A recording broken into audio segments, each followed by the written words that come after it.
Yeah. What the deal, though? What's going on, everybody? How we doing? You did not expect that intro, though, did you? You did not expect that intro. I know that. What's up, everybody? That was just, I had to get you tonight. I had to get you. I had to get you going. I probably gave you the best intro you ever had in your life. All right, I gotta shut the door. I did a whole setup for that one. That was crazy. You can't even front though. That was the best one I gave you ever. All right, everybody. Let me turn off this one if it's on here. All right, how's that? Shouldn't have any issues with the mic. I'll be positive. Shouldn't have any echo. Let me hear it. Let me see.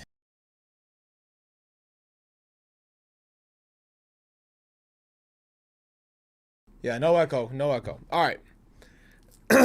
Okay, so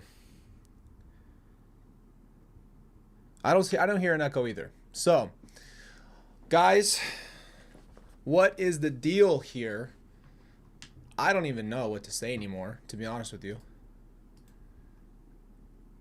I want to hear your theories tonight. So, here's what I'm thinking. All right, let's have a conversation here. What I want to do is have a conversation. First, we're going to talk a little bit about Corey Richens, because I think we need to have a conversation about your theories here first, because I told you we'd do it. So let's freaking do it. Let me take off the glasses. I've been working on the computer a lot. That's why I got the glasses. Slow it down. Look at that. Sometimes I forget we have the whole studio set up behind us. Why are the lights low on here? All right, so I want to hear your theories on the Corey Richens case. And the reason I want to do that is because, look, would you like me to start? I'll start. Wow, we got some romance lights going in here. Slow it down. Slow it down. Hold on. Slow it down. Daylight. There we go. Hello. Hello, everybody. Hello from the other side. Okay, so honestly, I'll be honest with you. I don't have an echo on my side. I'm sorry if you guys hear it. I don't have any echoing from my device. I shouldn't. So, Corey guilty. Yeah, I think we can go into this realm very quickly. Let's start with Corey, and then I want to hear your guys' theories on anything else. But let's be honest, okay? There is not one single shred of evidence, in my opinion, that has been presented from Corey's defense that would put her in a position to be not guilty. Tell me one thing that has been said unbiasedly by the defense that has covered her butt that says, well, this is Eric. And by the way, I don't want to be freaking clipped here. Okay. So don't clip me on this. I don't want to be taken out of context, but let's just play devil's advocate and say, if there was a shred of evidence that Eric was a huge drug addict and he couldn't stop popping pills, he had a really bad problem. He had been, struggling with it and, had been, putting himself in a bad position and doing it for a long time. And then finally overdosed, finally just went too far. And I just want to say there's actually two people I'll bring up right now. And I don't want to be insensitive when I say this, but there's two more famous people that I've seen that have overdosed. One being, what's that guy's name? He's a rapper. I just forgot him off the top of my head. He popped pills on a plane because he heard that they were going to land. Is it Juice WRLD? Juice WRLD. He popped all these pills because he heard that they were going to land and be taken into custody. So he took all of these pills and passed away because he overdosed. But he was already taking pills. So something like that. And then same thing with like Mac Miller, somebody who overdosed. Pretty sure Mac Miller overdosed. Maybe I'm saying that wrong. I don't want to ever say the wrong thing about somebody who passed away. But the thing is, and Matthew Perry, perfect example, you know, and it's actually crazy because, as you all know, I did not know this until recently, but Keith Morrison is Matthew Perry's stepfather, and he's been Matthew Perry's stepfather since Matthew Perry was a very young, I think like 11 years old. And so I did not know that until I saw all these things come out. I am an avid Friends watcher. I absolutely love the show Friends. And so I was pretty blown away because I'd known Keith now since 2020. And Keith's a really, really nice guy. And just to know that whole connection and be in that position and know that somebody you know actually was related to somebody who passed away like that. But like I said, a lot of times when it comes to overdoses, it's not out of nowhere, right? Or they have already been, what's the word without saying it? Because you know YouTube gets sensitive about this. But the word is they've wanted to take their life. Okay, I did too, Kathy. I was actually pretty heartbroken, and they had just done the Friends reunion. You know, like it was just really sad, and it's unfortunate. We've talked about this before, but when it comes down to it, there are people who are hurting, taking these substances, trying to make the pain go away, and we're in a time where I think it's probably at its worst when it comes to substances, because like we've talked about, and this is unfortunate because this is actually a real thing, people are lacing things, people are taking it too far, and so people who think that they can just take something and not have all these effects, it's taking people's lives because the stuff they're getting is way more powerful and potent. So very, very unfortunate. What's up, Heather? How are you? Just Becky's here. Amy Brand. Just call me Kim.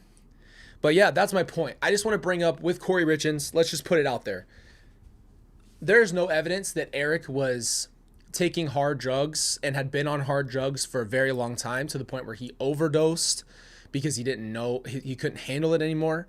It sounds like he was trying to get off of from even drinking.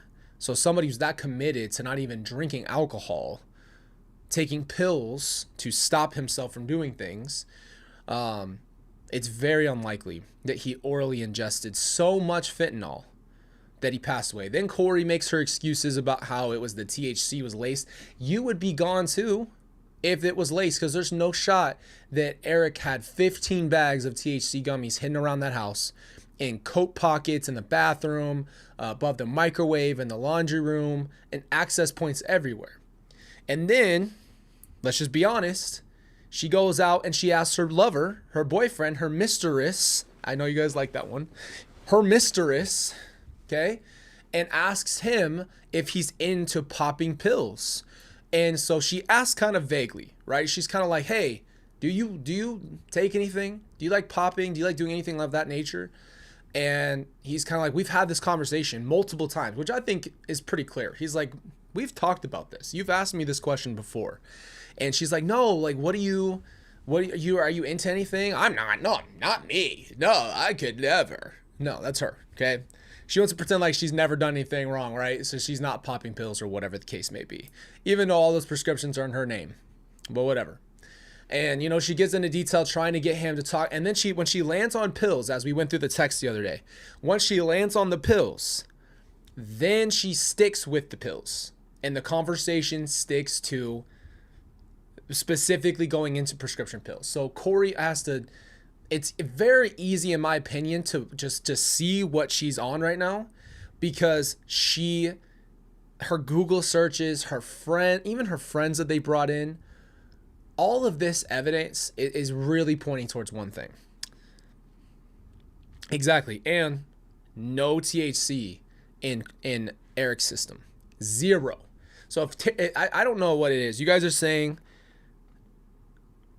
I don't know if there's like a certain amount of time that this stuff stays in your system, but I've never like really taken anything. I've smoked before when I was really young, like 18, 19, and I just don't know how long that sticks in there. And I bring that up because I don't know how long each form stays in your system, but I'm going to be very honest. If Eric took so much weed gummies that were laced or not laced, whatever Corey's thing is, but even without the lace, the fact that he would have taken THC gummies, it would have been in his system. right? I would say within 3 to 5 days. And there was a crap ton. So we know, my opinion is Corey liked to get high. It is what it is. That's where the prescriptions were coming in. She was the one that got high. She hired Carmen. Not hired. She bought off Carmen. She made sure that she went and got the Michael Jackson. Now, I'm going to look this up just so we have some clarity here about what this is. But the Michael Jackson drug, okay? Watch this. Hey, by the way, YouTube, chill out, because we're having a conversation here. Most people have never heard of the drug propofol, propofol.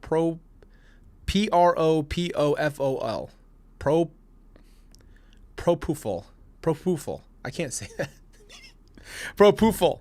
Until Michael Jackson died from an overdose. His doctor was recently convicted and sentenced for being reckless while he administered general anesthesia. Yeah, no, that's not true. That doesn't make any sense. I can't say that. Well, we know that that's not it anyway. And the fact that you'd even ask for a specific person who died of an overdose is very, very clear what you're trying to do. Listen, I've been watching Breaking Bad for the last couple weeks. I know it's a fake show, but it is what it is. People who take stuff know what they're doing, and there has been nothing that has said, yep, Corey actually didn't do this. Nothing. Zero evidence has been presented that, like, you know what? This is misunderstood. She's misunderstood. She didn't do anything wrong. Eric was an addict. He finally went too far. He took too much. Shut up. Okay? Just straight up, shut up. Not true. That's not what happened, and that's not the case. So that's where I'm at with it. He was definitely taken. Now, I'd like to hear your guys' conspiracies. Now, I'm going to be honest with you. This is where this all came from, okay? This is a rabbit hole. You guys know I already went on to Reddit rabbit hole. Now, I don't do this because I told you I'm not a theorist, okay? Like I said, Nancy Guthrie, still missing. We still don't know what's going on there. And I don't think it's the most fruitful thing to go down rabbit holes. Okay. I'm going to be very careful with what I say with this, because conjectures and theories can bring solutions. The problem is when it comes to certain things, you get too far out. Okay, let me just go let me start with why we're doing this. You guys know how I always talk to you about algorithms on social media. So I've been on my Instagram lately watching different things. I watched I kid you not, I stuck around for it for whatever reason. One conspiracy video. I don't even remember what it was because it started a rabbit hole.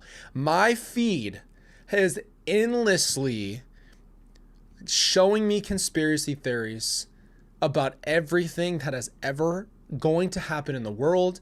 All the celebrities. I'm like, bro, this is bananas. What people are saying and thinking. And there's not even the word rabbit hole doesn't exist here. This is another realm. One of the things that pops up all the time for me is what the earth really looks like. I don't know why. I'm not spending my time trying to figure out what the earth looks like. I have never done that research, but yet my algorithm is trying to prove to me a point about the earth. So what I mean is, I'd love to hear your guys' theories on anything, whether it's a case we've talked about, whether it's a thought you've had, whether it's a theory rabbit hole that we can all engage in a conversation. I'm not sure why our chat isn't on screen, because it's on where we were playing the Kanye stuff. So I can see it there, but I can't see it on my screen right now. And what we'll do is we'll pull up some stuff on the internet, do some research ourselves together, and we can talk about it. Because you know what? Look, listen. I'm not the type to try to go down these rabbit holes, but there are some theories that have some backing that obviously I think have some reality to them, but I don't know. Colby's search history, is the word really flat? Okay, slow down. Don't get on me with this. Everybody can have their opinion.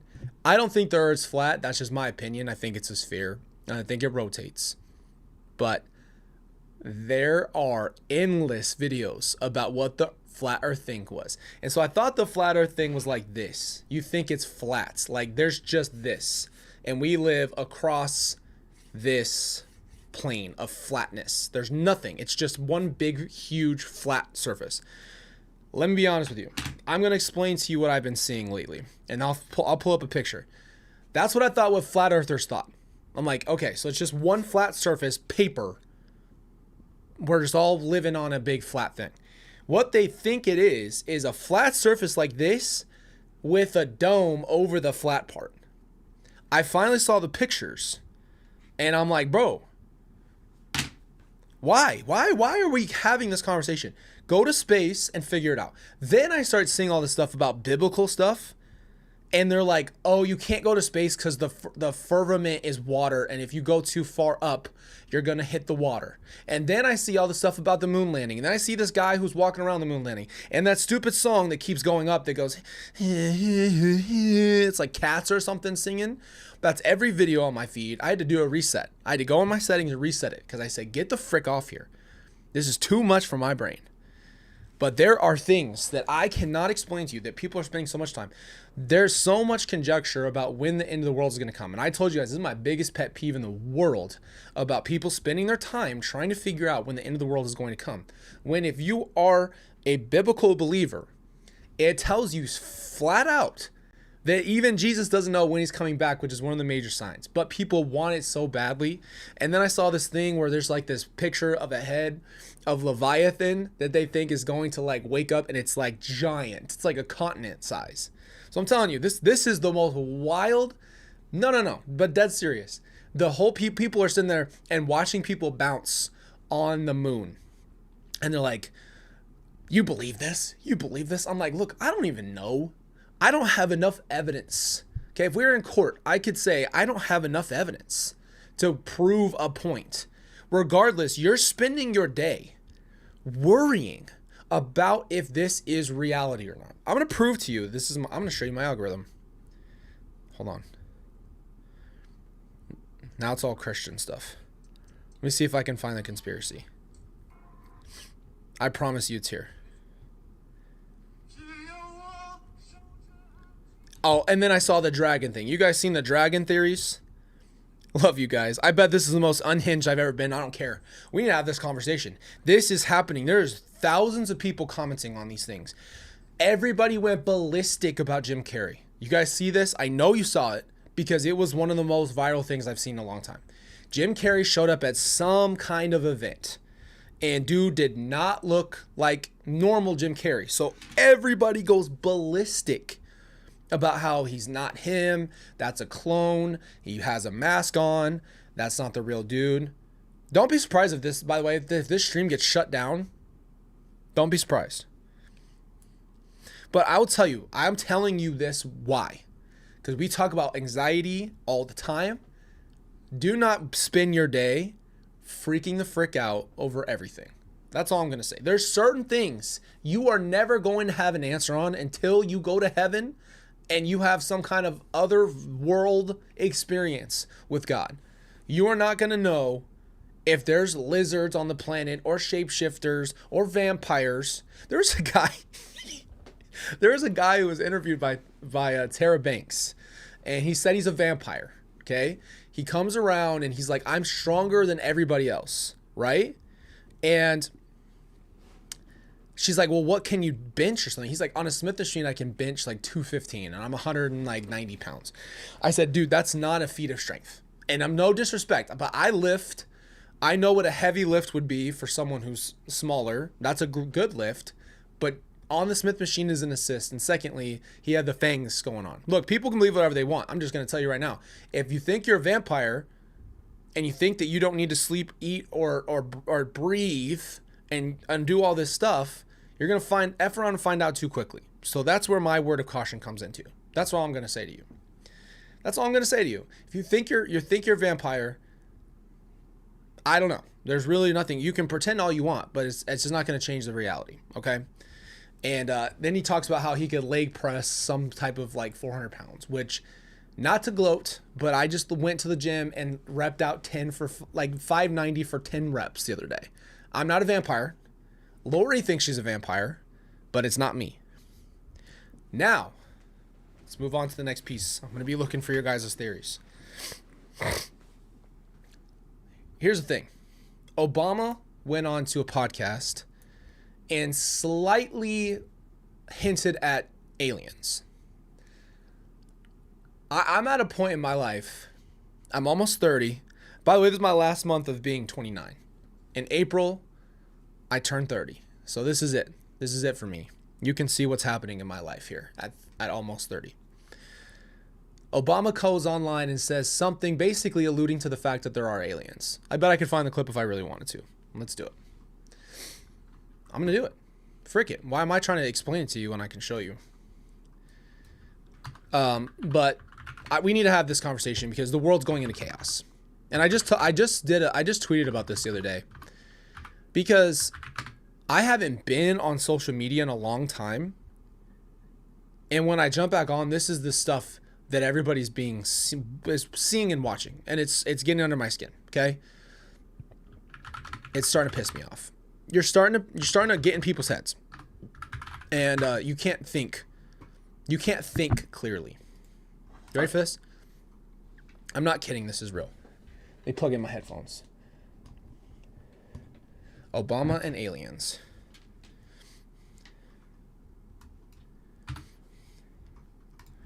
Let me put in my headphones. I'm telling you, this stuff is getting out of control.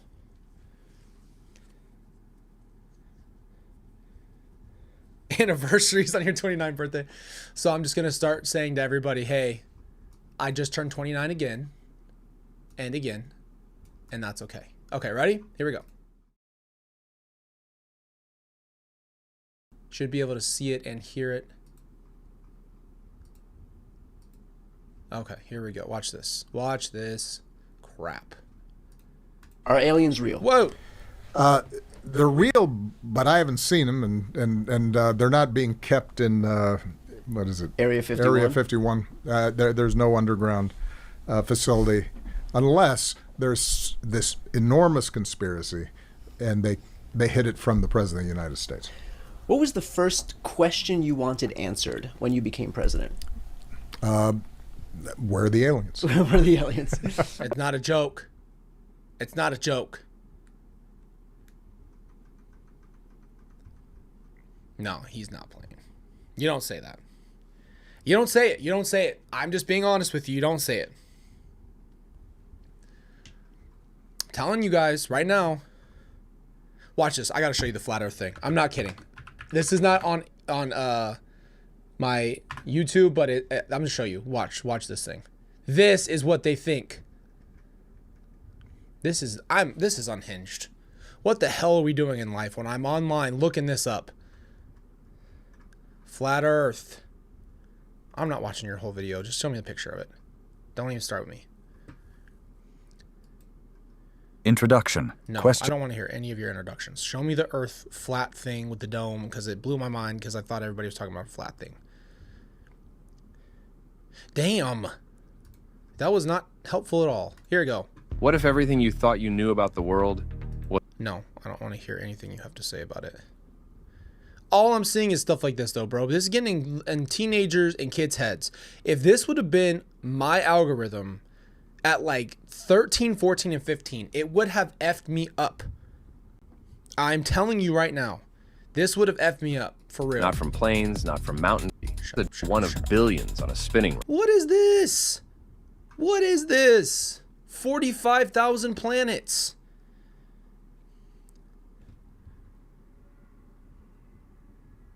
What are you saying to people? They feel small and powerless. But if Earth is flat, created, intentional, then humanity is at the center of something much greater. Scientists call it pseudoscience. But to believers, it's a movement. They moved on and they just moved on from pseudo to methylamine in Breaking Bad. But basically it looks like this. All right? It's a dome. It's a dome with like a flat like this. Like imagine a map of the earth. Now just flatten that out and then just throw a dome over it. So they don't believe it's a full circle. It's just a half circle. Now, if you're a flat earther, you can jump in here right now. But let's just be honest with you, okay? With all of this stuff happening, right? With all of the things we see every single day, we see all the stuff that's going on in other countries. It can give you so much anxiety and worries and doubts. And then you see all the stuff about Hollywood and elites and then all the Epstein files. And you just go down these holes, these rabbit holes. It's so out of control, bro. I'm telling you right now, I don't think that young minds should have to go into this place. I'm just being honest with you. Like, I really don't think young people should have to be thinking this way. That's just my personal opinion. I was already indoctrinated into this stuff when I was a kid. I already thought the end of the world was coming all the time. Imagine my algorithm reinforcing that all the time. I'm telling you right now, bro. I'm bringing it up because I don't see people talking about it casually. It's these people who literally jump in their videos and try to explain that you can talk to dolphins, and a dolphin took a guy down to the ocean and he built a city, and his name is Jason Momoa. No, his name is not Jason Momoa, but you get my point. Like, we're at a point where like this is becoming, and then you have AI. Dude, I tweeted about AI the other day. I said, look, AI is so good right now that at this point you have to sometimes stop for a second and really think about, is this real life? Think about if at this point in our existence, right? If AI gets so well done that it can show you a fake attack on a country, or God forbid you fake something like 9/11, it would take a long time to debunk it, because at some point AI will be so advanced that we will be at a point where it will take time to figure out if that thing happened in real life. We're at a point where I'm seeing all this stuff, bro. Right now, I'm telling you right now, this is the thing I keep seeing. And I didn't ask for this algorithm. I did not ask for this. There's a thing called Project Bluebeam. Okay, this is actually interesting. So I'm going to give you guys this crazy idea, right? Project Bluebeam is this concept that we have. You guys see Spider-Man? Let me go back and show you guys this, because this is actually really interesting and it made me think. This is one of the only ones that had merit to me. So hold on one second. Spider-Man drones. Yeah, I know you guys have probably seen this. We're gonna get so copyrighted in this motherfucker. We are going to be so effing copyrighted right now. Okay, you ready? 1 second.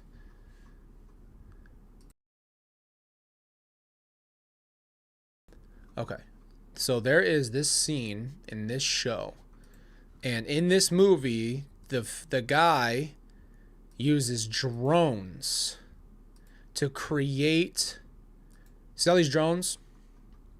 These drones in the sky make projections, okay? And what they do is they project these monsters and this whole idea in this movie, okay? This is right here. This is definitely something that could happen, right? But they have these drones that all come together, as you guys have probably seen like a drone show, right? In a drone show, they can create a projection. People are thinking that they're going to project something into the sky and get people to believe it. Now, if you read your Bible, you read about all these false alarms, like people literally going on TikTok and saying, hey, Jesus is literally in Portugal right now. Jesus has landed. He is in Portugal. He's doing signs and miracles. He's doing all these things. This is happening across our world. People don't know what's going on. And now AI is at a point where it's getting so realistic that it is going to start taking over our social media to the point where it can show us anything we want. And it's going to be harder and harder and harder to debunk that something actually happened. Now, if you get to that point where you can start manipulating our world to such a point where it's like a movie to us, and we start thinking in that way. Let me go back to normal. Hold on 1 second.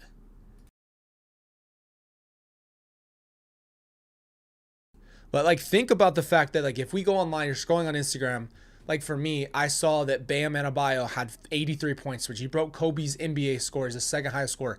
For literally 15 minutes, I had to go search because I did not believe that that was real life until I saw credible sources over and over and over and over talking about how Bam actually scored 83 points. I genuinely swear my life did not believe that that happened because I'm like, bro, that didn't happen. Now, we see all these movies. This is why I posted this the other day. You guys don't think I'm crazy, and that's fine. That's fine. I love you still. Our community is always going to be about healing and getting better, but I feel like these type of things have to be addressed. So I watched Matrix for the first time. And, you know, all these movies that are kind of the same concept, which is like this idea that at some point the future is going to outsmart us. Whatever technology we create today at some point is going to be there. Then I saw, like, you guys remember when they did that Will Smith AI video of him eating, like, spaghetti? And that wasn't even like that long ago. And now AI is so advanced, like the Google whatever VO3 whatever, so advanced, like they're gonna start being able to make movies out of this stuff, right?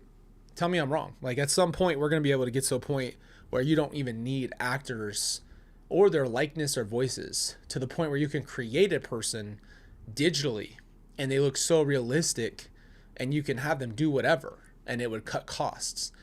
So I'm just at a point where I'm looking at all these theories and ideas, and the only credible ones that hit with me are ones that are going to be used to manipulate the public. That's where I get upset about it. That's what gets to me the most. Because like I told you guys before, the news has always kind of had the ability to do this. If you turn on the news all day, I swear on my life you will have anxiety. Like you just feel it in your stomach. When you hear everything that's happening across the globe, and like almost 99.9% of the news is negative news, bad things that have happened. Why do you think that is? Why do you think it's only negative? Why is it not ever really truly positive news? It's always what's going on. Oh no, Laura. I'm telling you, man. I started doing my own research in life. Because you want to know where this all started? I'm going to be super real with you real quick. If you guys have theories, we'll talk about them. Put them in the chat. What woke me up to life was Lori. Lori was the reason I started researching things. So you guys know I grew up LDS.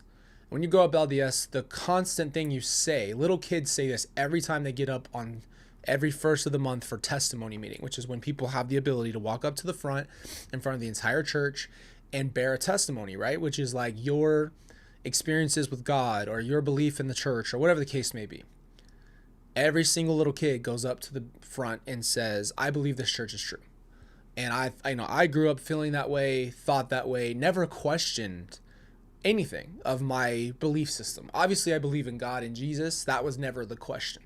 But I never even thought to question my placed life.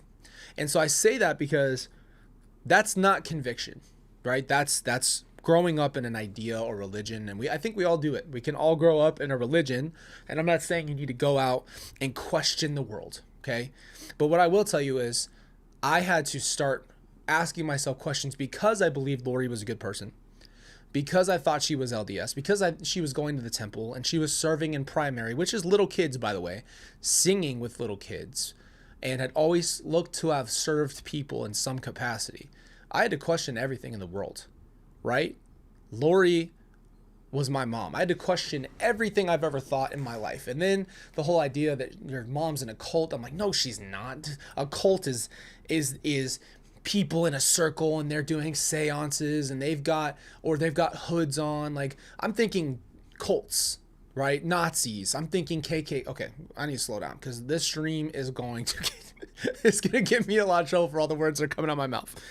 You guys know what I'm talking about though, right?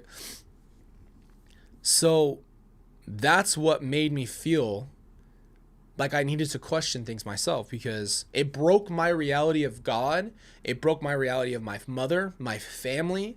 It broke my reality of evil in the world. I had never experienced anything that evil in my life. And then, I just questioned everything that I've ever experienced in my life. I'm going to get to the good part. Laura says, fasting and prayer is cure to disease. I believe that it allows you will be cured. Fasting and prayer. I love that. Thank you. You're absolutely right, by the way. And so I picked up my Bible, and for the first time in my life, I said, I was praying, and I remember clear as day, I remember I just felt like God said straight up, restart. Just freaking go on the computer and delete the hard drive and just restart like you are a baby. Start from the beginning. Just read your Bible. So I said, okay, I'm just going to read the New Testament for myself. I'm not going to go off what I've heard. I'm not going to go off lessons I've learned. I'm not even going to go off being a missionary. I'm just going to read. And so I did. And when I read, I had my own understanding of Jesus. And then I became the biggest question asker I've ever met. I ask questions all the time. And I think that's the thing. I always in school, because I felt like I was dumb in school, I was so scared to ask questions. And I didn't ask my mom questions. Hell no, I didn't ask her questions. So that's what I became, as the biggest question asker. And I would ask God all the time and praying like, hey, that doesn't make any sense to me. And I used to be afraid of even asking, because I thought saying something like that is disrespectful. Oh, well, you don't just believe. You're not just a believing Christian. You didn't just read the Bible and immediately believe everything it says. No. Why would I do that? Why would I just take everything at face value and just believe anything that the Bible says without conviction of the reason why I believe those things? It really means nothing. And that's when that started, that whole period of my life, right? I read the Bible and then look for the answers.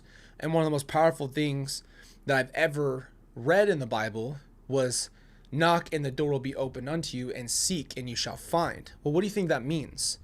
It simply means that you are responsible for going out and having an understanding and conviction in your heart. I promise you one thing.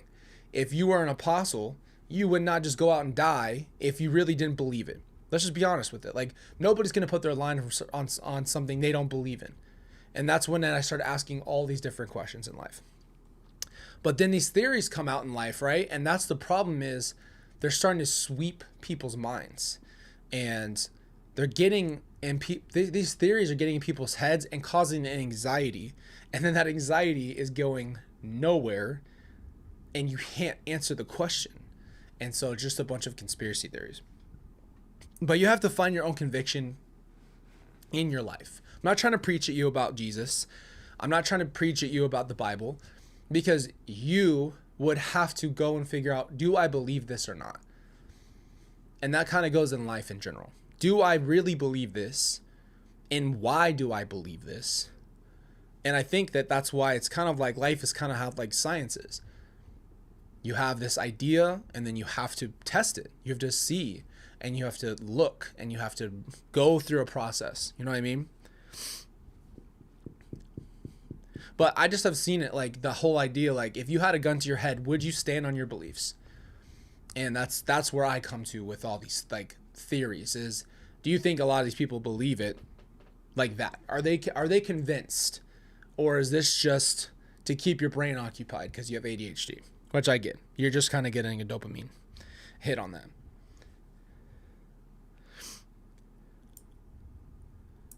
Yes. I love that. I love that, Laura. Exactly, Bran. That's exactly what it's all about.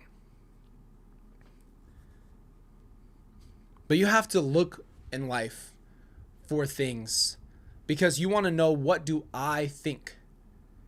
You know, I hate the way that we're structured into life sometimes, right? Because sometimes I just feel like we're following whatever, following the prophet, following the president, following the this. And let's not get political. I'm just saying, do I believe and think and align with something that I say that I follow or think, or am I just walking the line? And this is where I tell people, just do research. Find out what you think. What everybody else thinks in their opinion. You have to know what you stand on, or it means nothing. It means absolutely nothing. There's no point in fighting over it, right? But just following something blindly is not actually smart. I'm sorry to tell you that, but it's just not. And I think that that's the point. And like another great example is all of Jesus's followers had to make a decision. Do they believe it or not too? They could have walked away at any point. That's free will.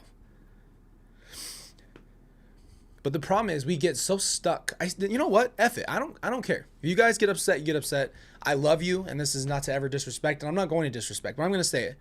I see people who are fighting so hard on these convictions, whether it's political or this or that or religion, and like religion, all these things start these wars between us, and it just doesn't make any logical sense to me.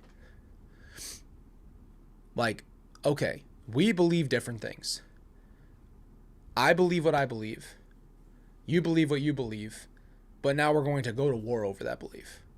And I see it all the time. And I'm going to be honest with you. This is where this all started too, from a psychological standpoint. I did some research into...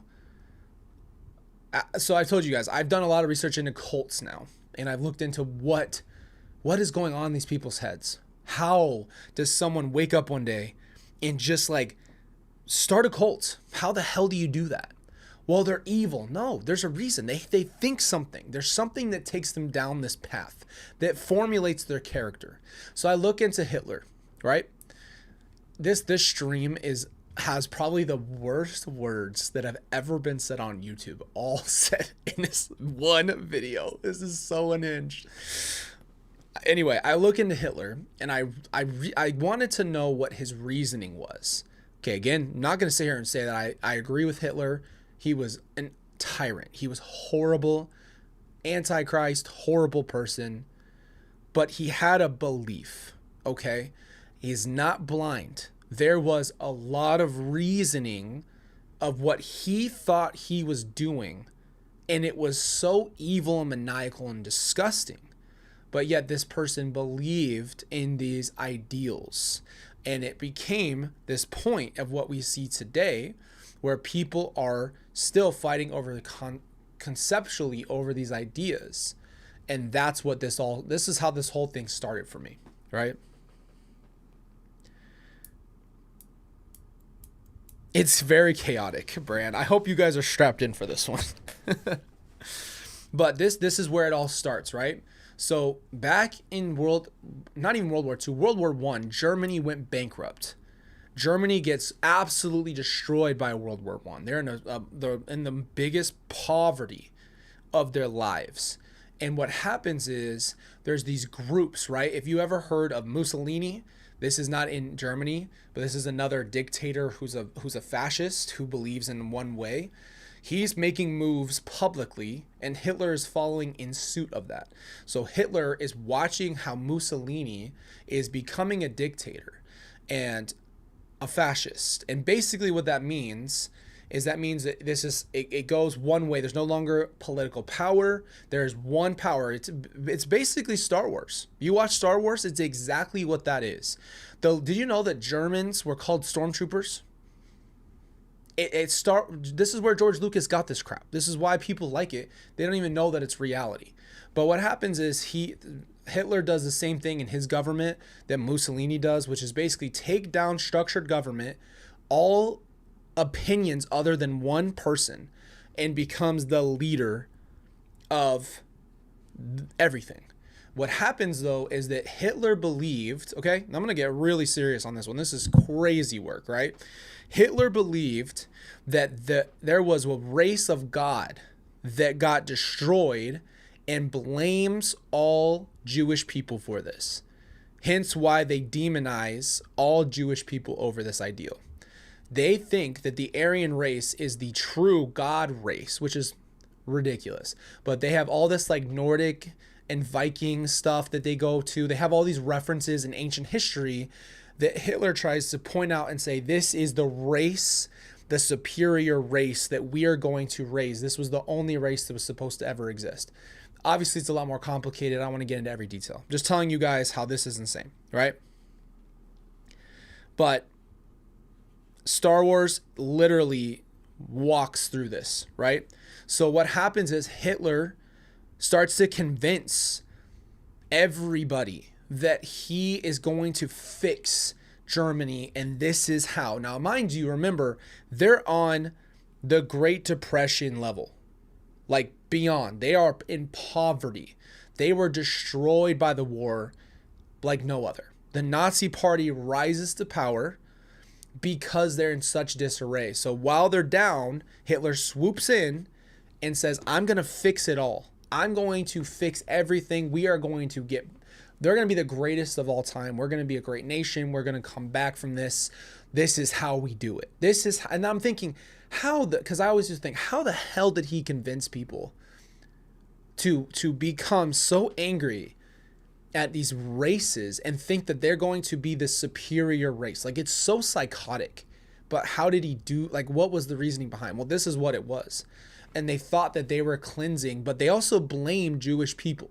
So there was actually a genuine hate over the Jewish people from the Nazis. And that is why they executed what they did. It wasn't just a mindless. Yes, it was mindless. But you understand what I mean. It wasn't just random. There was a reason, an evil, ungodly reason why they did what they did. But they started to persecute all the Jewish people around them. And I'm talking about German citizens getting kicked out of their ability to have a business in Germany. Like, German real citizens were getting kicked out and beaten and all kinds of horrible things because Hitler was coming to power. And so you even take that idea of cult leader and you apply it to smaller groups, to religion, you start to get the same idea all throughout. It's someone who wants to rise in a rank of power, who believes that their mission isn't more important because they probably struggle with what we've talked about before, which is all of these horrible things that they've been through, and they want to be a dominant power. And so they rise to power, they find a reasoning, they manipulate people around them, and they try to get the most power possible. That's how it all starts. There's a tangent for you right there. There's a tangent for you. But I bring that up for a reason, right? The state of the world, the state of the world we're in right now is so divided and so focused on the differences of what we think and feel. And we're getting back to a point where it's like, I don't understand it. I just don't understand it. Like, I don't care if you and I don't agree on everything. That's not reality. If you think that we should all just agree on everything, I don't even know. I don't know what to say. That the world would be very boring. Okay, let's just be honest. If the whole world was one color and one bland gray and we all like the same things, I would like to be somewhere else. Put me in a different place. Put me on Saturn by myself. Because I just don't think it does anything. But it's interesting because if you really look at pop culture, and this is why I started Pop Culture Poppy, I wanted to break down the psychology of what we actually watch and how it has a backstory. It has real roots. And Star Wars is one of them. Star Wars is so politically based off of reality of different kingdoms, back all the way back to like samurai times, right? Like way back, ancient China, and ideas from like the whole empire is literally based off of Nazi Germany. The dictatorship of different dictators and fascists is the emperor, and the wars that they start, like it's crazy. It has biblical meaning, right? George Lucas was on one when he wrote it. That dude was on one. He pulled religious context, he pulled war, he pulled political power, it was wild, man. It was wild. You can say what you want about the Star Wars movies, but they are very reality based if you look at where their roots come from. They're very interesting. But this is where all these theories come in from all these other things, right? So now we're at a point where, for me, let's sit in the end of the world one real quick. All these end of the world people who are so focused on life ending at a certain point, they have a date. And I keep seeing all this stuff, like people thinking on like March 15th, something's going to happen. There's a viral video of some guy holding up a laptop somewhere that says September 2026. And that's all it says. It just says the word SEP SEP and then in 2026. People are like, what does that mean? What is this? And I'm like, you can't spend your time worrying about these things. You just can't. There's people whose job it is to do that work, but the average person literally is walking outside of that. Kira, you're scared of the noise Chewbacca makes, like irrational phobia. I don't care for Chewbacca. I don't. You can at me if you want to. I grew up in the prequel era. I watch all of them. I'm not the biggest fan of the sequels, I'll be honest with you. Just because I just don't think they were well done. That's it. They just weren't well done. I'm just being honest with you. But I grew up on Anakin, man. And in 2005, when Revenge of the Sith dropped, I wanted a wig. I wanted a scar over my eye so bad. I was trying to be Anakin, bro. That was it. That was peak life right there. Kathy. Okay, so Kathy has now started a problem. So Kathy is going to be in our Discord chat for the next, let's see, there's 9 movies, 2 hours apiece. So now we're watching Star Wars in the Discord. That's about it. Thanks for that.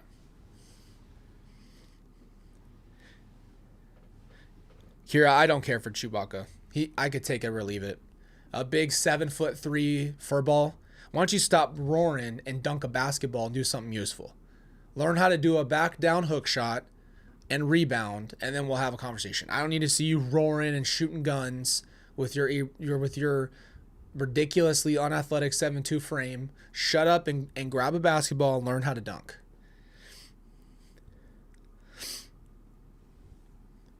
I'll tell you that right now. Kathy, we're watching Star Wars. Thanks. Forget all our other watch parties. We're watching Star Wars. That's what we're doing. We're going to watch movies. That's the only thing, guys. Like I told you, Discord's the only place we can do that kind of stuff, because even Patreon shut us down and wouldn't let us watch stuff on there. They're very, very sensitive. And I get it. I'm not trying to copyright anything. I just want to hang out. Come on. I'm not trying to copyright stuff.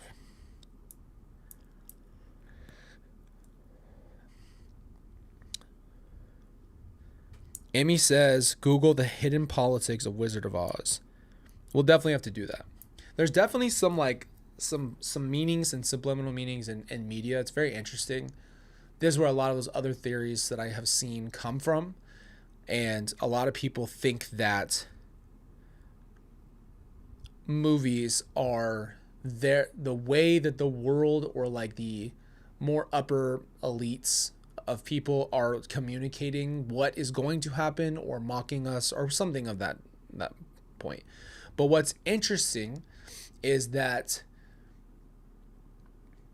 from my perspective, a lot of the stuff that we saw 10, 15 years ago or like 20 years ago is more a projection of the future. We are actually reaching that. Now, people can say that's just like technology upgrading, but I think it's more the AI sphere. Like iRobot, how do you make iRobot? You just make that up in your head, and then it gets closer and closer to reality. Like I already saw frickin' Elon Musk and his Optimus.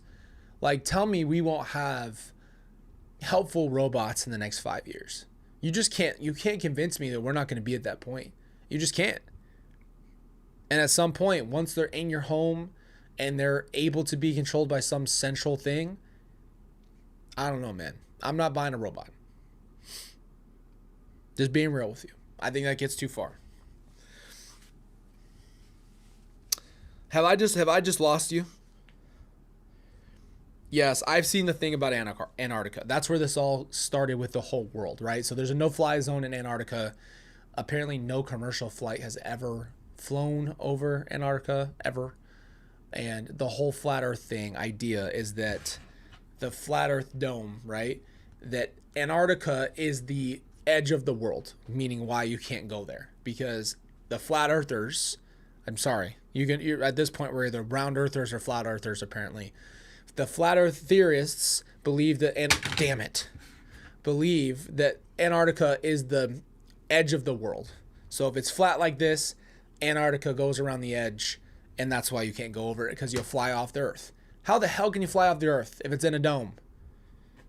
That's just going to piss me off. I'm sorry. That just doesn't even make any logical sense. But at the same time, I don't have the theory. I don't have the science to back it up. So what do you want me to do?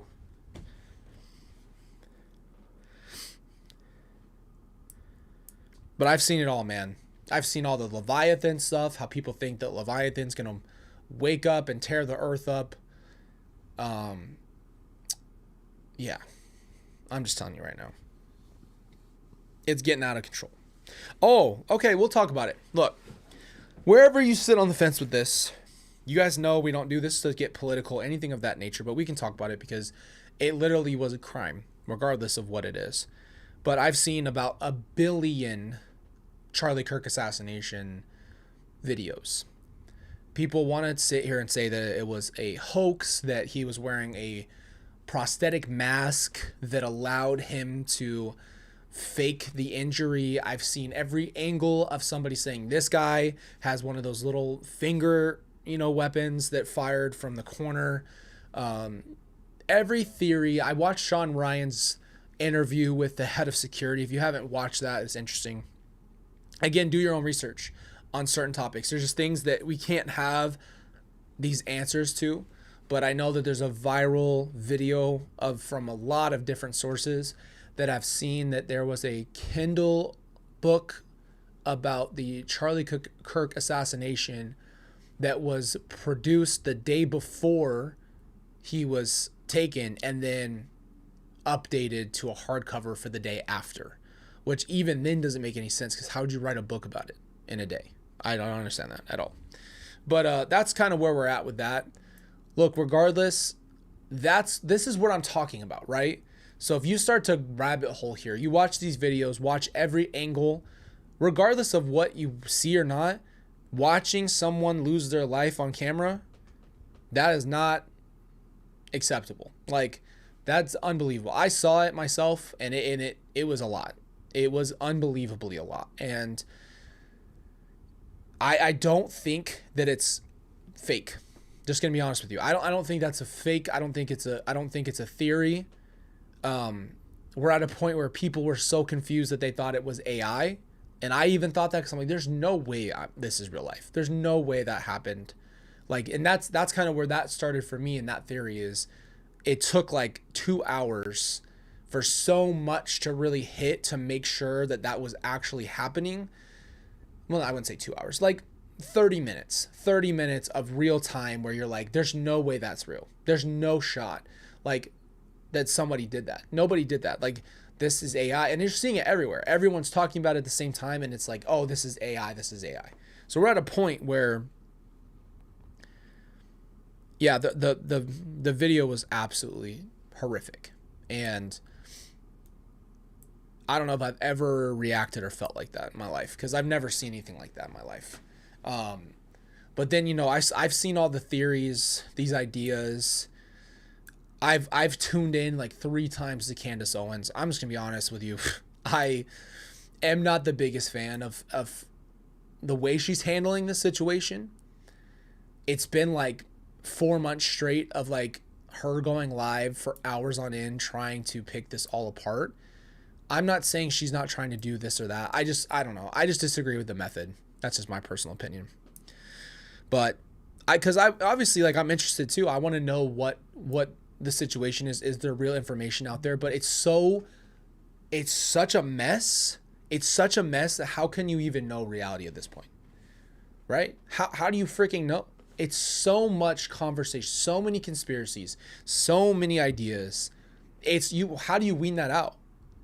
You could literally, I kid you not, if you guys wanted to, you could spend the next year rabbit holing down that on the internet without stopping. You could go probably 24 hours a day and find theories and concepts and who did it and who planned it and whatever. You could spend a long time on that. So I don't think it's a conspiracy. I think it happened.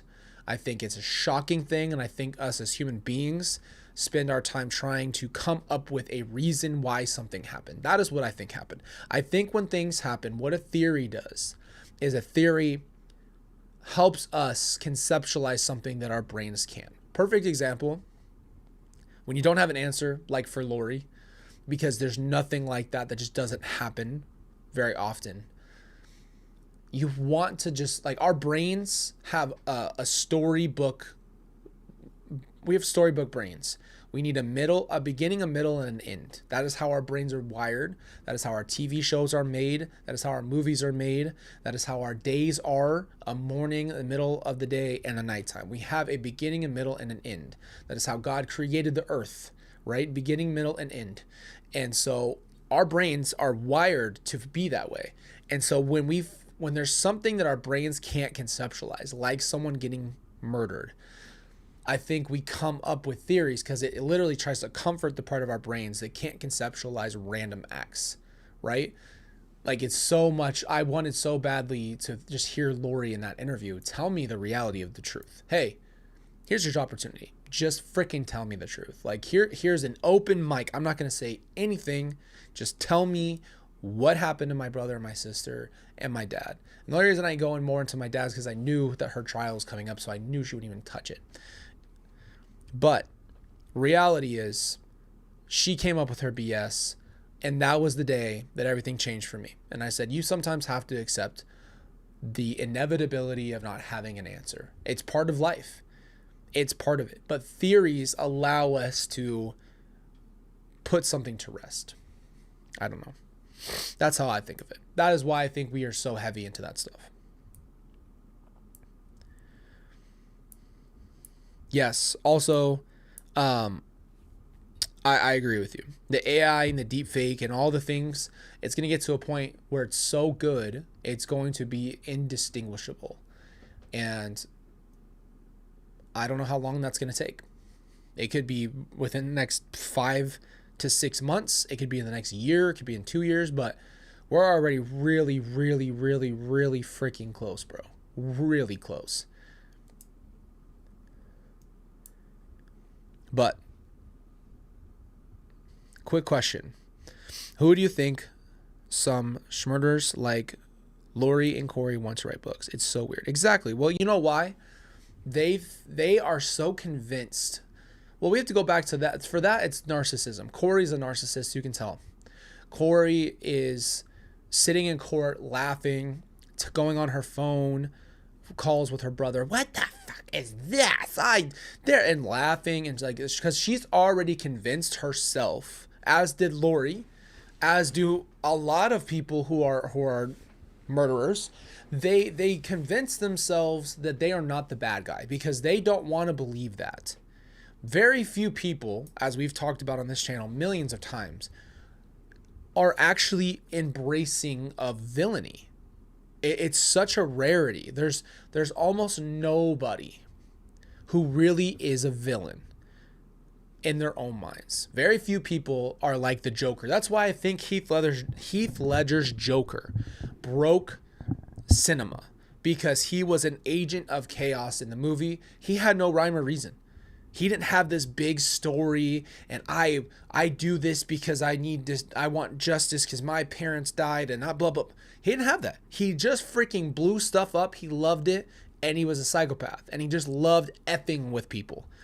The reality is, in almost every movie we watch or anything we see in life, this goes from movies to translating to real life. Most villains believe something. They have some kind of belief system. It goes through Hitler. It goes through Mussolini. It goes through fake characters. They have some kind of grounding, some reality base that they do. Why they do what they do, they do. I don't know how else to say it. They do what they do because they have this belief. So Chad and Lori, whatever they want to say, believe that they're going to do these things. But they're both probably going to write books. Now, I'm sure Chad's probably written a full book at this point. Who knows if it'll ever be public. Lori confirmed, I already knew she was in my own brain, but she confirmed that she was going to write a book, right? So that's probably going to be out at some point soon, okay? And then Corey's going to do the same thing, right? It's because they want to control their narrative and their story, because the media has had control over their story. And so they spend their time trying to control their narrative, because narcissists don't like the truth told about them. And so instead of being able to accept the truth about themselves, they're so narcissistic, they want to spend their time writing their truth. So that way the narrative is not spun. That's what it is. I'm going to guarantee you two things right now. When you read Lori's book, if you read it, if we read it on the channel, I don't know. I don't even know if I could stomach it. Lori's going to make herself the ultimate victim in her book. Her whole life is going to be about how she's been through everything. And then she's going to blame shift everything that she's ever done onto someone else. And then she's going to blame shift to Tylee. And she's going to write that Tylee had taken JJ's life. She's going to write that Charles attacked them with a bat and was killed in self-defense. And then she's going to make herself the victim for being in jail. And then she's going to rise herself up and say that she is a hero because she's doing God's work and preaching the gospel and doing all these things in jail. And she was meant to be here. And then God's going to, bring her up and rise her to the ranks of whatever and she has to believe that, because the other part is the reality that you're a monster, that you are a murderer, that you are a child murderer, that you are a husband and spouse murderer, that you murdered Tammy and cheated and stole and lied and manipulated, and she'd have to accept that reality of herself. But if she had to do that, then she'd have to probably want to change or die, one of the two. She's only doing that to protect herself. So villains like this, like Corey as well, I believe have to believe that they're not that person. They can't accept that. So they spend their whole time trying to write a narrative, even to convince themselves. But they also don't want the people that they have left, the only people they have left, they don't want them to disown them. Now, I have seen some things you guys would not believe, that I've had people really come at me about how I have disowned Lori and just completely no contact with her, no more salvation for her in my mind. And I don't mean that like in a God way, but I just mean like, you don't want to be saved. You can't save someone that doesn't want to be saved. It took me a long time to get there. I was willing to die to try to save her, in a sense, because I wouldn't give up the idea that I could save her, me, rather than giving it to God, right? But I've had people, a lot of people actually, criticize the way that I've handled Lori, that she's my mom, and you love her, and one day you'll want to have a relationship with her. And I'm sorry to burst your bubble, but I'll address you right now here, is that there is no relationship with a person like that who will hurt you, manipulate you, cut your heart every chance they get. And, we watched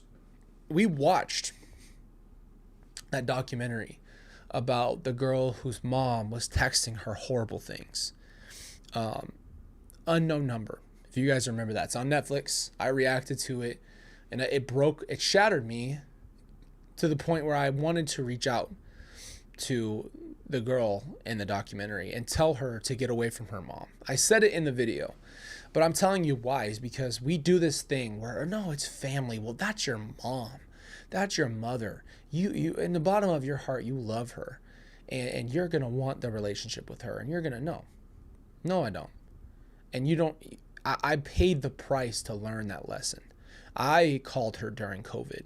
I spoke to her while she was in jail. I asked her every day where the kids were. I spent that time doing that. Then I spent the next few years trying to wrap my head around it, but still believing that somehow I was going to convince her that I was going to save her, that I was going to be the one. This is all theory, by the way. Just a theory, just a thought of this idea that this could possibly happen, that I could do this, that I could save her and convince her to repent and make sure she doesn't go to hell, and all this horrible burden of this stuff in my life. And then I called her and I interviewed her, and I said, look, we're going to film this. We're going to record this because you're not going to manipulate me like you did on those phone calls. Not going to happen. This is going to be public. So I knew that would put her in check. I never knew if I would share it. That's okay. Doesn't matter. I ended up doing it, prayed about it, talked to a lot of people before I posted it. Anyway, that conversation proved to me that she does not want to be saved, does not care to be saved, does not want to tell the truth, does not want to accept the truth, and would rather lie her ass off about my sister and my brother and my dad and blame them for murder that she committed with her husband and my uncle. That's what she would rather do. You don't have to put yourself underneath someone's foot on purpose to please them because they're your mother. With all due respect, you can get my cuss jar, my one of the night, if I haven't already. Fuck that. No. I'm not going to spend the rest of my life trying to make my mom come to the light side. Not going to happen. Not going to have that. What's the point?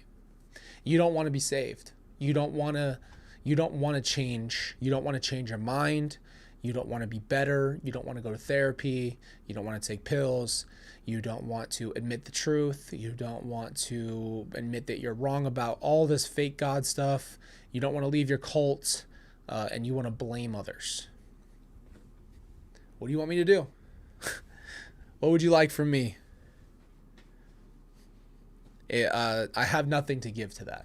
And then you have people who want to defend her because they just can't accept.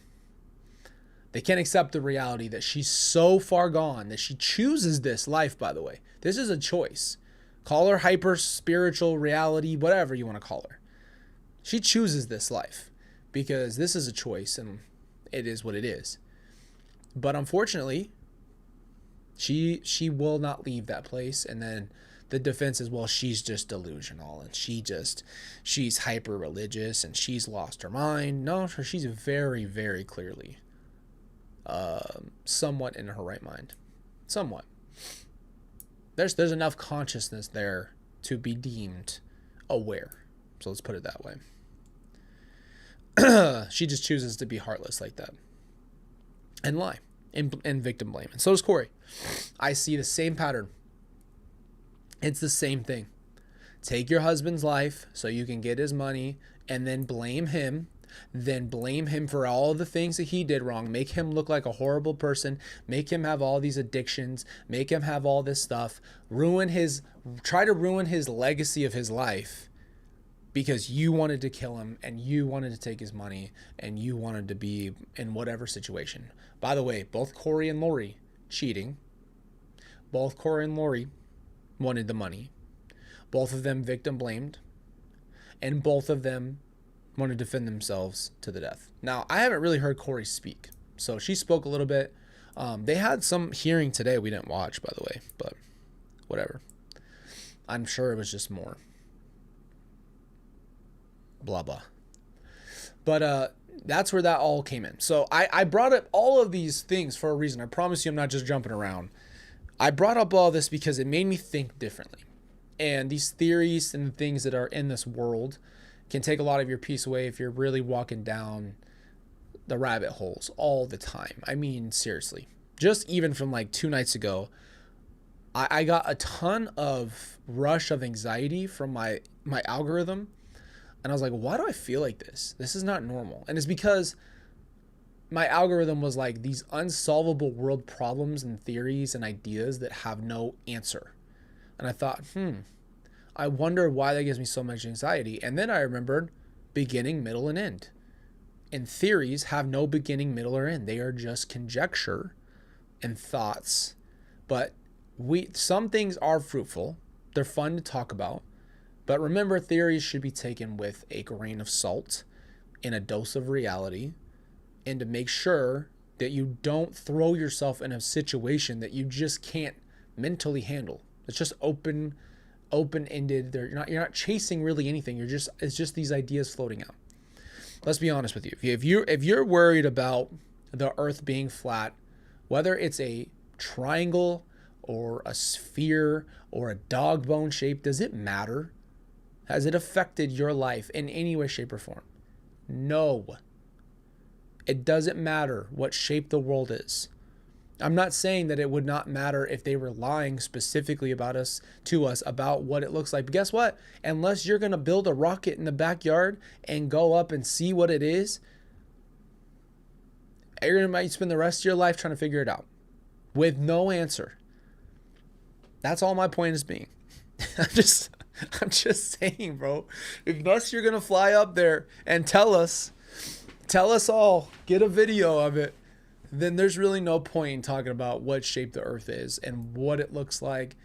Listen, we have enough problems in our lives. That's all I'll say. It can be fun to talk about, but don't take it too seriously. Okay, here we go. Kathy says, do you think Chad will actually get executed or will he die naturally? If I'm being honest with you, at this rate, he still has a lot of appeals. So he's got it's basically 6 to 7 years worth more after the trial, which was in 24. So, and then I think he wants all of that's closed, and then it's like a certain amount of time after that. I just don't know. I think that I'll be honest with you. I've really debated on death penalty, just because I'm like, what does that mean biblically? Like, do we have the right to take lives regardless of circumstance, right? Like, is that something within our humanity that we have the ability to say, okay, this person deserves to die. They deserve a death penalty. They are going to die because of what they did. It's a whole nother conversation for another time, but it just made me think. But at the end of the day, I will say I think that it's weird that Lori did not get the death penalty. I know why she didn't, because I know there was other processing in there. But at the end of the day, I think I don't know if he'll make it. It's a long time. That's what I don't understand about the death penalty. Why is it live out your whole entire life? Like, I know it makes it worse for them, but really at the end of the day, they're going to be taken out. And so I just don't understand what's the point of really waiting for that. Once it's like closed book, no appeals, I don't understand why they wait so much longer. I know they want them to serve their sentence, but like you said, that gives them that time to just pass away naturally either way. So it's like, well, then what was the point? You know what I mean? That's all I'll say.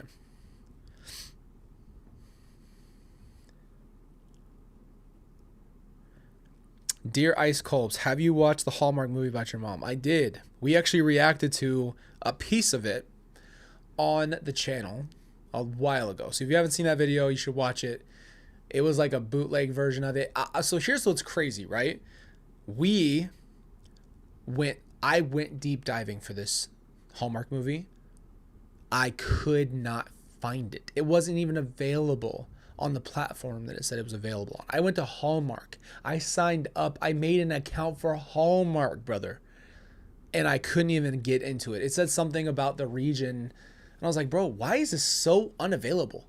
And I think it's because maybe it was made very quickly. It was made before there was trials. Just so we're all aware. They made this movie before there was even a trial. They didn't even know the information to be able to really do it. They just went off of what they basically knew at the time, which was zip nada. I'm pretty sure the Netflix documentary I did came out after the Hallmark movie did. I want to say. That's crazy. To not have the information from the trials and like the details and stuff, and then make a movie with actors is just bananas, but whatever. Yeah, they might have retracted it. I don't know. It was garbage. I'll tell you that. It was garbage. I no disrespect to the actors. They're getting paid to do a job, but whoever made it, brother, garbage. Think with your brain for a second how disrespectful the timing of that was. Think about how you didn't have any of the facts. Think about how you inaccurately portrayed people and how you wanted to make a quick dollar off of my family's tragedy, so you turn it into an effing movie way before there was a trial. Think about why that movie was made. They saw how it was the big news, so they went out of their way and made a movie. Just gonna say it. It was so ridiculous, but it was also like so bootleg that I didn't even know what was going on, right? Yes, Emily, it was that one we watched where I couldn't even sit through the whole thing. I'm just gonna be honest, if you're gonna make a movie, you should have the budget, the know-how, and the information. Just put it that way. But it was garbage. So, look, I'll sit here and say, look, I think they did a good job on this. They accurately portrayed things. They knew what they were doing. This all, at least is storyline accurate. Like, I even did that with Netflix. You guys know how I feel about the Netflix documentary. I did the same thing. I said, look, objectively, they did certain things well. Cinematography.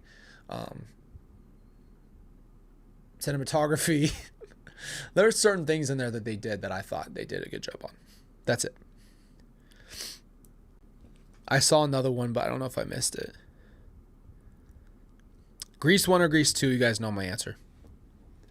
Grease 2 is superior to Grease 1.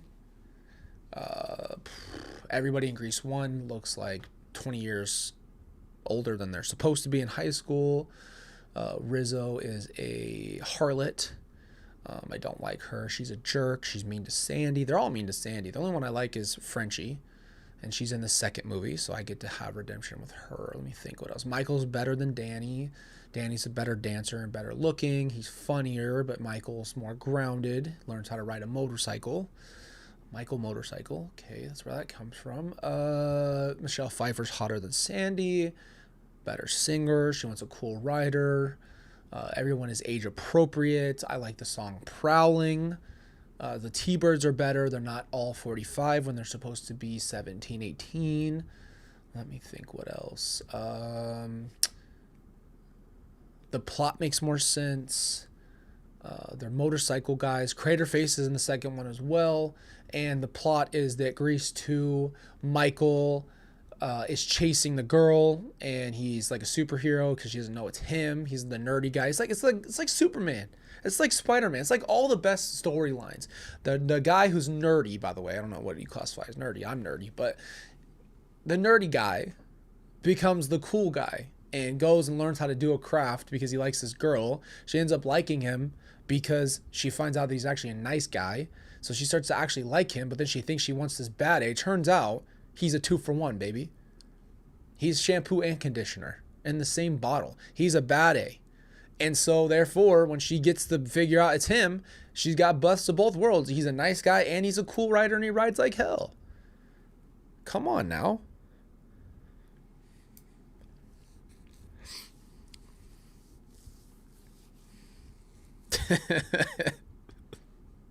Don't slut shame Rizzo. Tell me Rizzo's not freaking... Rizzo is wild. They're all wild in that movie. That movie's just crazy. Grease 1's just wild. Look, Olivia... If I had to choose between Michelle Pfeiffer and Olivia Newton-John, Michelle's going to take the cake 10 times out of 10. There's not even a chance for Olivia. And I'm just being honest with you. We're really not going to have this conversation now. Don't start this with me. Don't even start with me. Michelle Pfeiffer is going to win 10 times out of 10. There's no... It's closeout. It's a sweep championship for her. There's no middle ground. Olivia cannot make a return. She could put on her leather. She can call me a stud. She can fly away with me in the car. I'm jumping the F out with a parachute, and I'm flying down to Michelle Pfeiffer. And I'm riding... Okay, hold on. Slow down. I'm on a motorcycle, and she's on the back, and we're riding away. Slow down. It's getting a little crazy in here. We've been going on for an hour with these theories. It's getting a little crazy. But yeah, it's not gonna happen. Olivia can't take me anywhere. She can't take me to a diner. She can't. I'm not going anywhere with Olivia.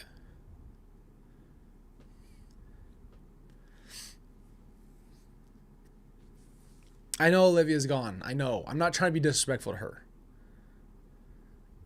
I'm not trying to be disrespectful to Olivia. I'm just saying, character versus character, there's no middle ground who I'm taking. That's just my opinion. That's That's all I'm going to say. It's my opinion. You guys can be mad if you want. her private parts. Those are her private parts. That's what happens when you say things live, man. They just come out. You can't take them back. That's okay. You guys can like Grease 1. That's fine. I have no problem with that. You can enjoy it. You can rant about it. You can go put 5 stars and review it. I'm not going to change my mind. I've watched them both multiple times. I've given Grease 1 like 4 chances, and I'm just so bored, and it's so messy, and there's no real plot, and I just don't like it. Just being honest. And the fact that he doesn't like her and he's playing all cool, Michael never does that. Michael is always into this girl. He's always trying to be with her. That's it. That's it. Freaking Danny, oh yeah, go look me up in the yellow pages, Sandy. Shut up, Danny. Stop messing around. Go get your girl. Give her a kiss. Fly off. The movie could have been half of the movie could have been saved had Danny been a man. But Michael, he's a man. He's a gentleman. And guess what? Michael's Sandy's cousin anyway. You guys don't even know your lore. Michael is Sandy's cousin in Grease 2. Not like I wrote this stuff. I wouldn't have made him Sandy's cousin. I would have just made a new movie. I am the mind to just make another movie. You don't need a sequel. Just take the idea and make a new movie. Stop trying to connect everything to make us all have fan service. Stop trying to wet our willies. Move the frick on. I don't care if it's Sandy's cousin. Just take Grease, put a bunch of kids in high school, make them age appropriate, and give me a good story. Except for Grease 2 was very hypersexual, just being honest with you. You watch that movie, you're going to be like, what the hell is going on here? Whoever wrote this was on one. Someone took some horny goat weed. I might have to turn the stream off. This stream, I think this is the most unhinged. This is the most unhinged live we've ever done in the history of the channel. It's the most unhinged thing we've ever done. It all started with the intro. If you haven't seen the intro of this video, that started this whole thing off. I don't even know what we're doing anymore. What are we doing? What are we doing in life?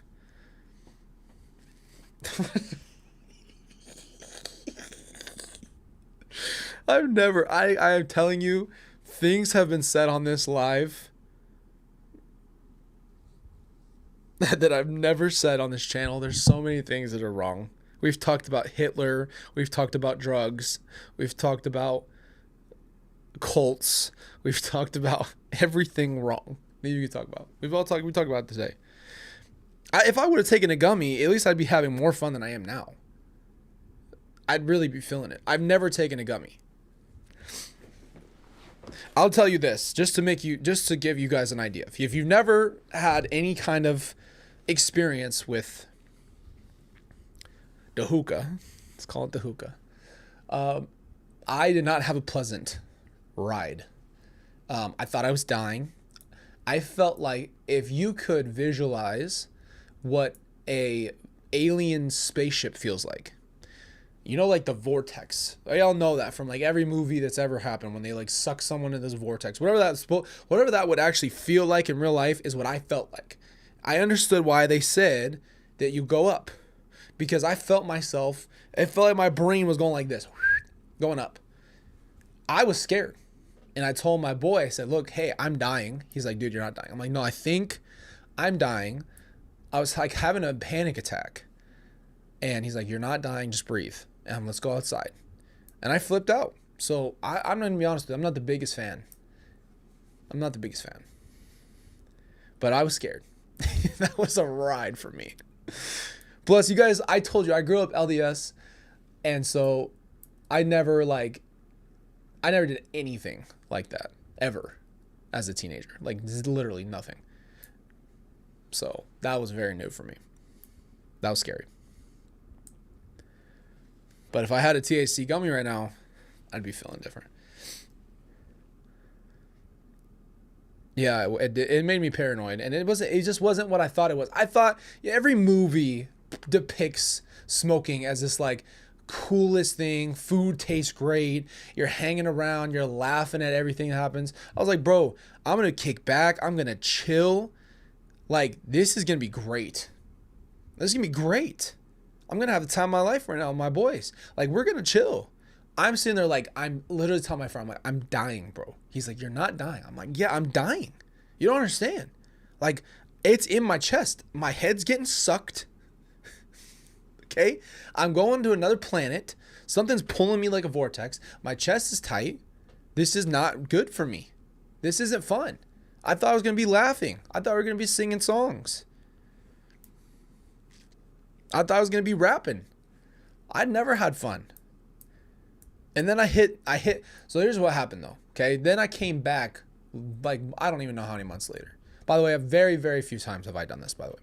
So a few months later, I come back to my boy, to his house, and he's got a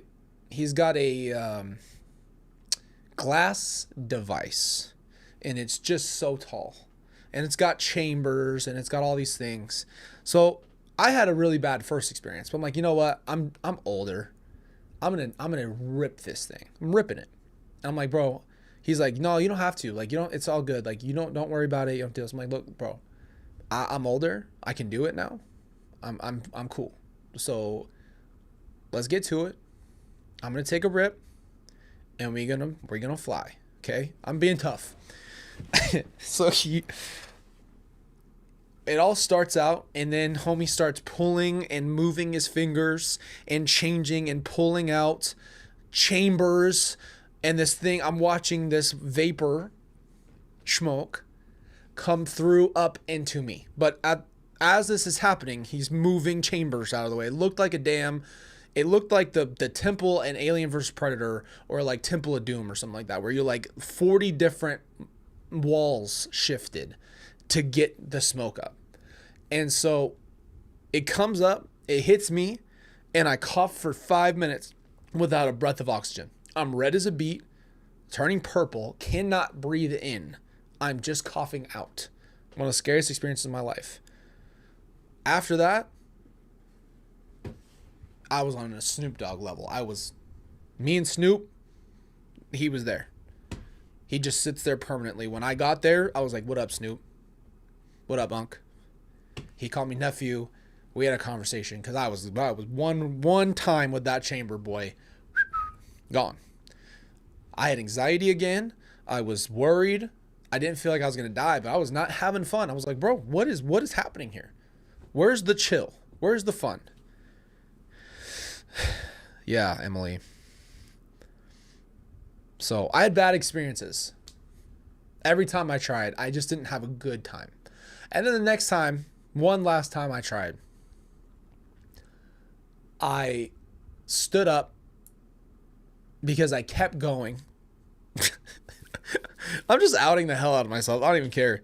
I did too much. And I stood up and I freaking fell.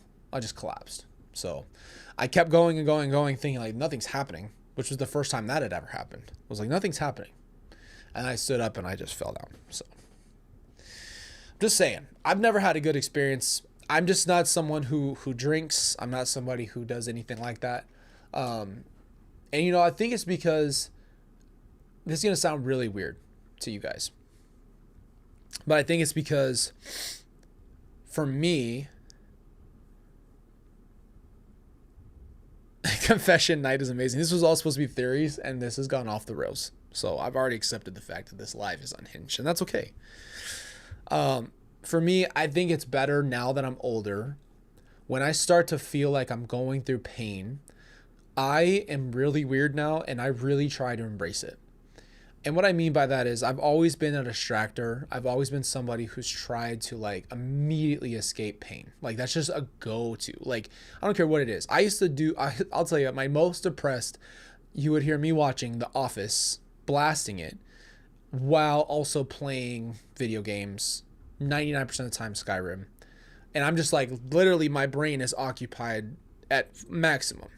And I would just escape and just numb and just like try to escape my pain. I don't know what it is about me lately, but like a part of me just wants to feel what I'm experiencing so I can actually accept it and start to go through the grieving process of whatever that looks like, or like whatever that process is, I'm not running anymore, which is really weird because it was the opposite my whole life. But now, I don't know, something just switched. And now I'm just like, okay, like I'm going to feel this and it's just going to suck. And that's just what it is. If you guys have ever seen Nick Bear, he has a motto, and this is going to sound crazy because it does sound bad out of context, but it's called embrace the suck. Meaning like he runs really far. And so when he's running, his body's hurting. It's breaking down. He's ready to quit. And he's like, you just embrace those moments. You embrace when it's at its worst. And instead of trying to avoid it, instead of trying to escape it, you just embrace it. And so that's what I'm doing. So if I do anything else, like if I wanted to drink or do those kind of things, I would do it not to escape, but I am someone who wants to escape. That is my first thought. So I have to literally say, hey, get over here, boy. Come here, Colby. You're not running. You're gonna sit here, you're gonna feel this, and then those things can be outside of those things. But that's how I do it. That's how I feel now.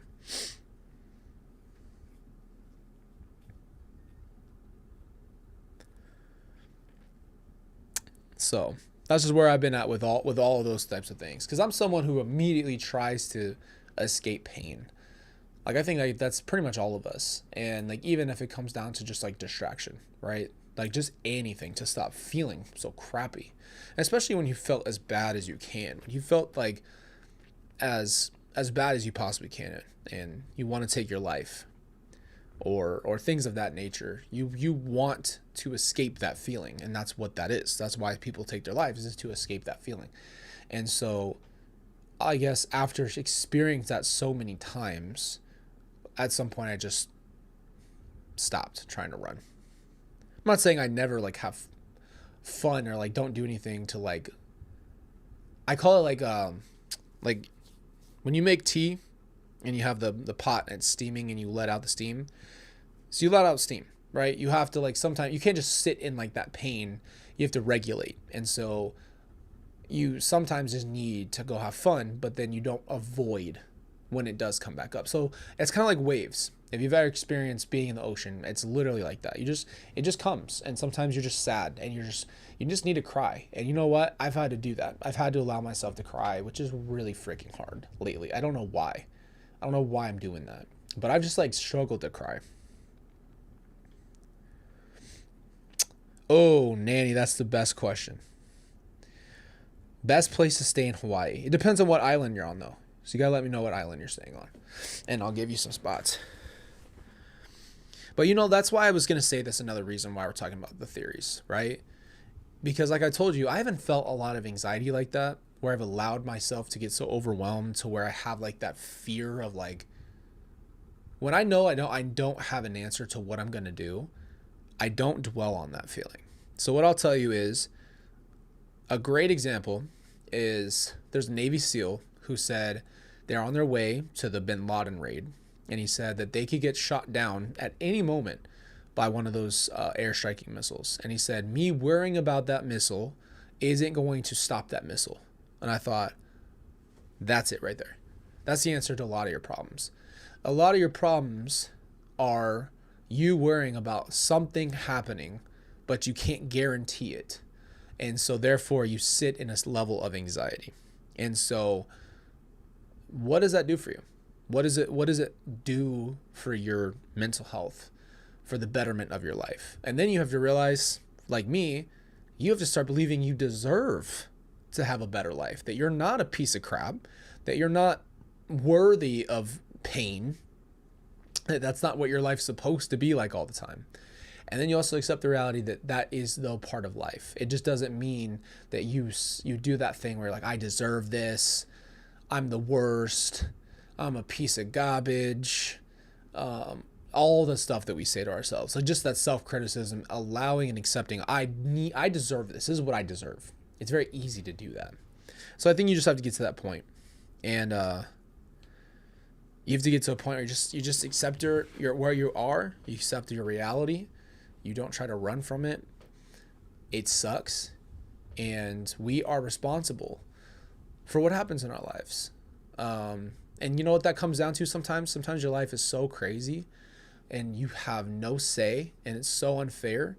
But guess what? Your responsibility is how you react, whatever that looks like. Meaning, you can't change your circumstances, but you can change how you react to the outcome. So meaning, if someone's trying to make you feel bad about who you are, your response is, I'm not going to allow you to make me look at myself and feel bad about who I am. Simple like that. Exactly. It is what it is. It's as true as it gets though, right? There's really just no way around that. But I see, like I said, I see the theories of people spending so much of their time consumed. There's a guy on Instagram, and I have to say, he makes me question what people do with their time. He sits there and he has these pictures. And he has a picture of Andrew Jackson on the dollar bill and Epstein. And then he has a picture of Elvis. And he says that Jake Paul is Jay Leno is Jake Paul now. And he just like sits there and just like zooms in on their moles and zooms in on their noses and just tells you that this is who this is, and this person never died, and this person's been alive since forever, and they just shapeshift, or look, this person is, a celebrity was back then, and or an important person here, they never die, they have these deals with the devil, blah blah. And I'm like, damn dog, like, just stop. It's just, there's no peace in your life. There's no way you feel peace. There's no way you believe what you're saying on some of this stuff. It's such a reach on some of these concepts. But you're spending your time on nonsense. That's all I'll say. And he's got some big videos. I saw one of his videos had like 8 million views. It was one of those videos where it's like he pushes their faces together and they look very similar. And I'm like, well, God made people. Some people look very identical to each other. There's people who look very similar to each other. Welcome to the world. But you got to stop this, because guess what? You'll never prove. He's so certain of himself. He's so certain of what he's saying. So many people in his comments, you've enlightened me. You've changed. I'm like, look, you can't let the blind lead the blind, brother. You have no idea if this is true. You have no factual evidence. All you have is you zooming in and putting face side by side and just saying that all of these things mean this thing without any evidence. That's all I'll say. That's anxiety at its finest. Problems with no answers constantly, with things that you cannot get an answer, that do not pertain to you, but have to do with people thinking that there are presidents and celebrities who have never died, who are just continually changing their faces to be new popular media people, whatever. So I've said enough on this live. I have been tangenting. If you guys have any theories before we go, drop them in the chat. I'd love to talk about your theories, because I know I talked a lot tonight. So if you have a theory, drop it in the chat. I'll give us another like 5 more minutes, and hopefully we'll have any more theories out here.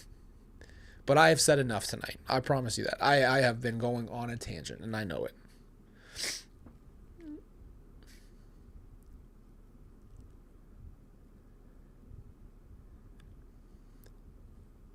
Exactly, Emily. See, that's the difference. You're exactly what I'm talking about. There's nothing wrong with that. I'm talking about consumption. I'm talking about your whole life is 9/11 theories and moon landing theories and flat earth theories and end of the world dynamic and just things that you just will not have answers to in this life, and you're spending quality time alive on this earth worrying about that kind of stuff. That is what I'm talking about. That is it. I will say there's some serious Mandela effect though. Seriously, Nanny Mimi, you're right. There are some serious things that I'm so confused with on like remembering things. I was one of those people that genuinely from the bottom of my heart believed that Darth Vader had said, Luke, I am your father. And he says, no, I am your father. And I'm like, how in the world do millions of people, even popular media has said, Luke, I am your father. And yet it's not even that. And I'm like, somebody's effing with me, bro. Somebody edited the tape. Somebody pull up the original. Because if they changed it and they're trying to F with my brain, I'm going to snap. I'm convinced COVID messed up the simulation. It pretty much did. Or it started the simulation.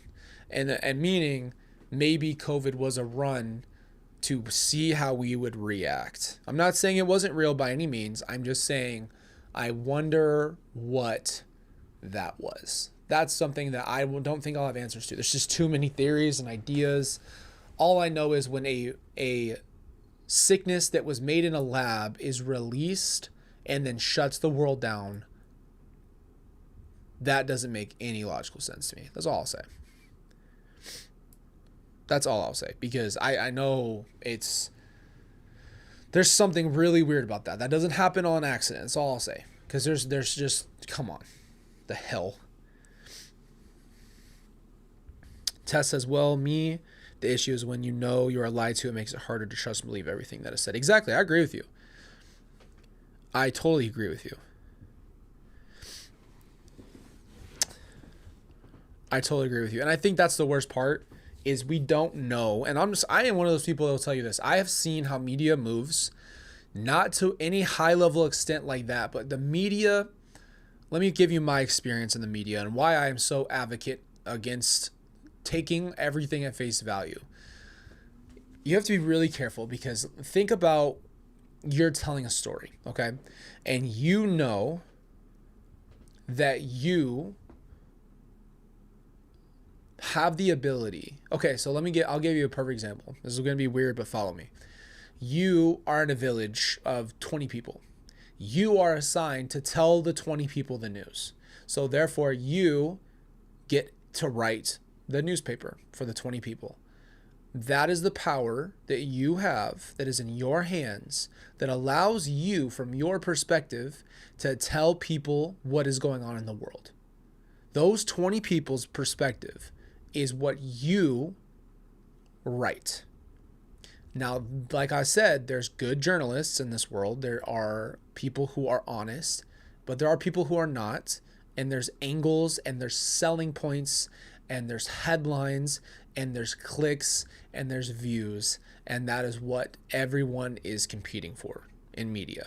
And so when you really look at the reason why we can't just take everything at face value is because even these reputable networks don't always tell you the truth, which means they do in turn control narrative, control angles.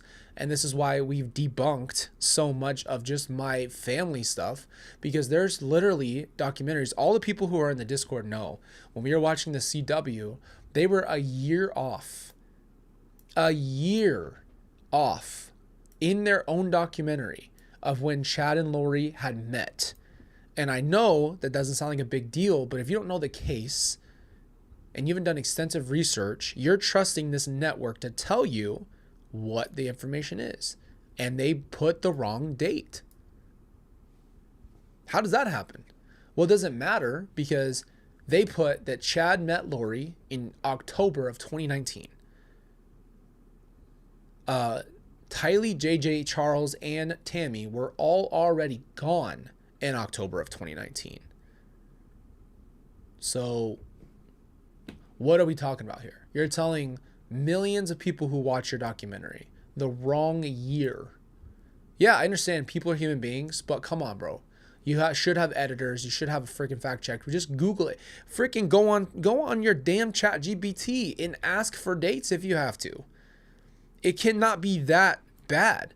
But do you understand what I'm saying? If that can slide in undetected, that idea goes across the board. And now everyone is competing for your attention. Everyone is standing on a corner screaming for you to walk to them so they can give you the update in the news. Which means they have a lot of power. They have a lot of power. And what they choose to do with that power, we'll see. That's all I'm going to say. that power is a very big responsibility. And we just don't know if everyone is honest and true about it. And so my fight with media is just show how it really is. Stop trying to sensationalize everything. I don't need to sensationalize that. I don't need to take murder cases and make it bigger and scarier and more crazy and oh my gosh. It's a murder case. It's horrible. It's reality. And it has enough. It doesn't need more plump. It doesn't need more. You don't dress up a pig and tell me it's beautiful. You know what I mean? Like, just chill. Just tell the truth. Just show what it is and make the reality of what things are really like. Stop trying to make a competition out of it or make everybody so shocked by everything. That's all I'll say. Sorry, I'm going off on a freaking on a tangent here. But it happens, man.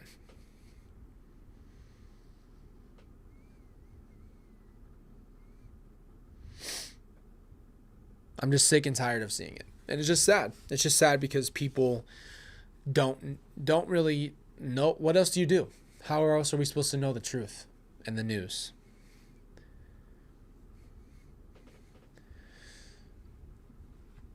No, you can't put lipstick on a pig and try to sell me that. We're not going to kiss. We're not going to kiss. I'm not kissing the pig. That's all I'll say. So that's always going to be my biggest fight with media, is just like sensationalizing something that just doesn't need it. I would much rather you groundingly tell me what's happening than try to sell me something. That's all. That's all I'll say. Anyway, I love you guys, man. Oh, Tess, you don't even know. You don't even know. I just... Here's what I'll say. Last thing I will say, I promise you, in my tangent. The number one thing that you could do to serve yourself some justice here is just be a researcher. If you're really interested in like not being censored by any means, use DuckGo. That is the most uncensored browser I've seen that just allows research. What you need to understand is like even like different browsers have settings where they can control narrative by not showing you everything. It's a reality, which means you do get a filtered version of truth. So that's just what life is, apparently. So just do your own research. Find your own convictions. Find out what you believe and think about things. It's great to discuss it. That's not wrong. Just don't be consumed by theories. Don't be consumed by things you don't have answers to and can't have answers to. That's what I'll say. Don't let it consume your life. You still have things you need to get done. You still have people that love you, that you want to spend time with. Don't let this stuff take your peace. If it's taking your peace, it's not worth it, I promise. If it's ruining your ability to have your peace, it's not worth it. And I know that sounds so like, I hate the way that TikTok has taken real things and like just spread it like butter and just put it in weird context and like overdo it. But I'll say this. Nothing should be causing you to constantly worry and constantly cycle through the same type of things and always be upset and always be triggered and always don't let that be your life. Not worth it. Anyway, I love you guys. I really do appreciate all of you. I really do appreciate having these type of conversations. And hopefully we can do some good for people. That's all that matters. As long as people start to think for themselves and love themselves, and that's all that matters. Find your convictions. Find out who you are. You deserve it. You deserve love. And you deserve good things. Love you guys, man. Appreciate you. And I will see you guys very, very soon. Hope you have a great